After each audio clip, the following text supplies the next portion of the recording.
పోతున్నారు.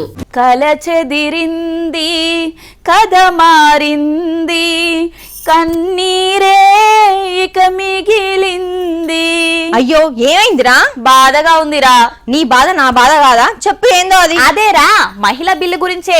తొందరలోనే నిన్ను అసెంబ్లీలోనో పార్లమెంట్లోనో చూస్తాను అనుకున్నామని జరగవన్నీ, అనుకోలేదని ఆగవు కొన్ని. మన పోరాటం మనం చేయాలి. లేచింది నిద్ర లేచింది మహిళా లోకం, దద్దరిల్లింది పార్లమెంట్ సమావేశం అని అనుకుంటే ఆఖర్ల తుస్సుమన్నది. సరే మహిళా బిల్లు పాస్ అవుతుందని ఆనందంలో ఇక్కడ కళాకారులు ఏం చేసిండో చూద్దాం ఆగు. మహిళా బిల్లు కల జదిర్నా ఈ పిల్లల కల మాత్రం అదుర్సు గదా.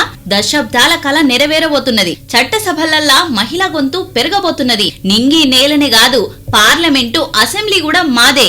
ఇల్లు పిల్లల్నే కాదు, అవకాశం ఇస్తే దేశాన్ని కూడా చక్కదిద్దుతారనే కాన్సెప్ట్ తోటి ఇట్లా సైకత శిల్పం తోటి వాళ్ళ మద్దతు తెలిపిండ్రు.